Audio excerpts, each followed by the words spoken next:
continuamos en Argumentos conversando con Andrés Ignacio Silva y les recordamos en nuestras redes sociales, tienen allí nuestro Instagram, @argumentosegb, donde pueden dejar sus comentarios y preguntas. Ya estamos en el último bloque, pues hablando de este balance político y ahora hablar de esas perspectivas que tenemos para este 2025.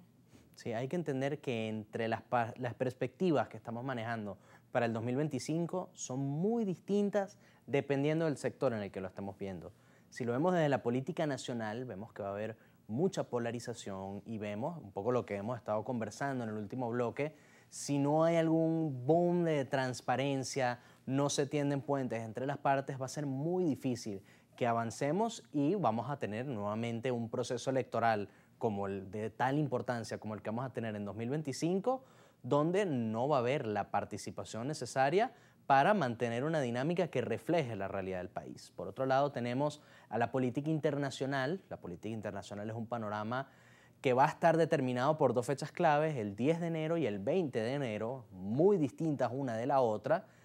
Yo pienso que el 20 de enero va a tener un poco más de peso en lo que va a ser la política internacional macro de por lo menos los países de Occidente, y aquí tenemos que tener el ojo puesto en la reconfiguración que puede existir en las políticas internacionales que ha venido llevando el Estado venezolano. Mientras es verdad, hemos tenido una postura de mantener distancia con la comunidad internacional y la comunidad internacional ha tenido una postura de mantener distancia con Venezuela, vemos con buenos ojos que el gobierno de Donald Trump busque esos acercamientos, tienda puentes con el gobierno venezolano y por lo menos a través del tema migratorio, que en los Estados Unidos con los venezolanos es un tema grande que no han sabido controlar, podemos ver cómo poco a poco Venezuela vuelve a esa palestra principal de la política nacional. Y por otro lado tenemos esos aspectos económicos y sociales que son los que afectan directamente el día a día del venezolano, donde el venezolano va a tener que nuevamente demostrar por qué internacionalmente es reconocido como uno de los gentilicios más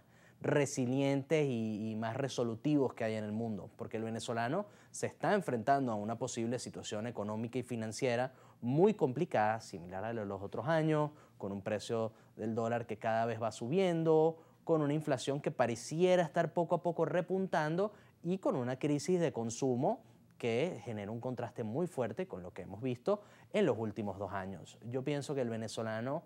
para poder saber cómo va a ser ese panorama para el 2025, va a tener que esperar a estas acciones políticas que probablemente veamos a principio de año, porque dependiendo de lo que suceda en la política, vamos a ver cómo los caminos económicos vuelven a abrirse o a cerrarse para el venezolano en este próximo año. Es decir, que para el 2025, bueno, habría que esperar qué pasa en enero para ver cómo avanza el resto del año. Así es por eso que tanto estas últimas 2 semanas de diciembre como el primer mes del año, que es enero, van a ser unos tiempos muy tensos para el venezolano porque van a estar llenos de incertidumbre. No hay manera de saber cómo van a reaccionar tanto la comunidad internacional a los eventos del 10 de enero como cómo va a reaccionar Donald Trump tras juramentarse el 20 de enero, y al mismo tiempo no sabemos cómo se van a ir desarrollando nuestras políticas económicas, nuestras políticas petroleras. Tenemos que también esperar a las decisiones que se van a tomar respecto a las licencias petroleras, que pienso yo es vital para el Estado venezolano que logremos. Eso va a depender mucho cómo sigue la dinámica económica de nuestro país. Es así, y vamos a necesitar, para que la economía logre repuntar, o por lo menos que el venezolano tenga algún tipo de estabilidad para lograr conseguir resultados económicos en su 2025, es necesario que el gobierno tome las acciones para empezar un proceso de diálogo con la oposición en este 2025 y que el gobierno de los Estados Unidos vea con buenos ojos retomar esas relaciones tan importantes para ambos países. Claro, y como decías también allí, hay un proceso en el que se vienen semanas tensas, bueno, de incertidumbre, pero donde la pregunta, por ejemplo, es ¿qué va a pasar el 10? ¿Qué va a pasar el 20? Y más, ¿qué va a pasar ese 10? ¿Qué pasará después?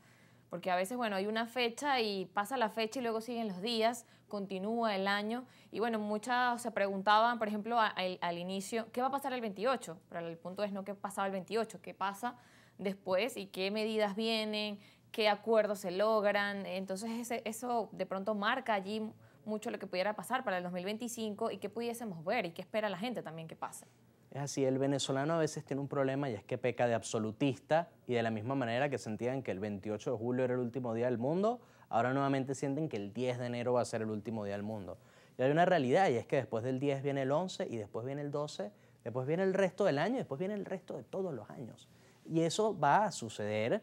pase lo que pase. No importa cómo se desenvuelvan los sucesos del 10 de enero, hay una realidad concreta y es que el venezolano tiene que seguir saliendo adelante. Ahora, dependiendo de lo que suceda en el ámbito político, ese seguir adelante va a ser más complicado o va a tener ciertas facilidades dependiendo de lo que se logre. Pero hay una realidad y es que tenemos que estar preparados para un panorama donde el venezolano va a tener que poner el 110% de sí para poder salir adelante, para poder construir un patrimonio personal, para poder mantener una familia, porque ya nosotros tenemos experiencias en qué es lo que sucede cuando todos los sectores del país se ven afectados por una crisis política. Y dependiendo de lo que suceda en el 10 de enero y el 20 de enero, estamos tanto ante la posibilidad de repetir esos escenarios donde vamos a tener que sacar al máximo nuestra resiliencia, como también podemos estar ante aquellos momentos donde se vuelvan a tender esos puentes internacionales con Venezuela y más bien comience una reconstrucción masiva en la que los venezolanos vamos a vernos beneficiados. Pero pase lo que pase, el venezolano tiene que entender que siempre va a haber un mañana, siempre va a haber un día siguiente y nosotros nos vamos a mantener aquí, por lo que tenemos que hacer lo posible para seguir construyendo país con el entorno que nos toque recibir. Es así, y muchas veces ese entorno, pues como lo decías, parece con dificultades, pero también ese mensaje que le das a las personas de qué puede hacer el ciudadano, porque más allá de hacer también ese análisis de la dinámica política, de las posibles decisiones que vienen, de las decisiones que se tomaron este año, es también, como decías, el mantener allí al venezolano acercado a lo que está pasando en nuestro país, porque sin embargo, bueno, toda la gente está en su casa pendiente, por ejemplo, este año de, bueno, ¿cómo termino de resolver mis necesidades y los asuntos que tengo? Y bueno, ¿cómo hago para resolver el año que viene también? Sí, nosotros nos vamos a ver involucrados en lo que algunos expertos llaman la política del espectáculo. Y para nosotros contrarrestar a esa política del espectáculo, donde el venezolano va nuevamente a convertirse en un actor político importante, lo quiera o no, para ellos afrontar estos momentos difíciles o prósperos que vengan para el 2025, tengo dos recomendaciones que hacerles que van a ser vital para no solo atravesar esta política del espectáculo, sino además vencerla y contrarrestarla. Y es que debemos mantenernos informados, siempre de buenas fuentes, saber qué es lo que está pasando en el país. Por ejemplo, un problema es que estas elecciones que hubo el 15 de diciembre de jueces de paz, estoy seguro que la gran mayoría de los venezolanos ni siquiera sabían que estaban sucediendo. Y son elecciones que afectan directamente a nivel comunitario a los venezolanos. Es mantenernos informados para saber exactamente qué es lo que está pasando en cada área del país y de la sociedad política, como también les recomiendo la segunda, involucrarse. Es muy importante de una manera u otra, sea a través de las redes sociales, sea a través del activismo, sea a través de la participación en una junta de condominio. Como sea, es vital que el venezolano participe, porque la clave para que la vida política beneficie a los ciudadanos exclusivamente es que sean los ciudadanos los que la movilicen y los que participen en ella. Importante eso, la participación y que además, bueno, como mencionabas, el tema de mantenerse informado es importante hacer la recomendación que sea de los medios oficiales, que sea a través de periodistas, que tú puedas decir, bueno, es una persona que me está dando información real a través de los medios, a través de fuentes que sean verificadas, porque muchas veces hay mucha información en las redes sociales, más bien estamos saturados de información y a veces hay que hacer allí como ese filtro de la información pues que se ve, que se escucha y que compartimos también con nuestros amigos, con nuestros familiares. Se nos acaba el tiempo, Andrés, tu mensaje final para despedirte de este espacio. Bueno, mi mensaje final es muy sencillo y es que los venezolanos somos lo mejor que hay. El venezolano es resiliente, el venezolano es creativo, el venezolano resuelve y estoy seguro que pase lo que pase, para el 2025 los venezolanos vamos a poder sacarle lo mejor a la situación, como siempre lo hacemos, y para bien o para mal, el 2025 va a ser un año trascendental que va a marcar las próximas décadas de nuestro país. Muchas gracias por acompañarnos. Al regreso tendremos otro invitado para hablar acerca de esas políticas también y ese balance que se hace desde las regiones, en el caso del municipio Chacao en el estado Miranda. No se muevan porque ya regresamos con más de argumentos.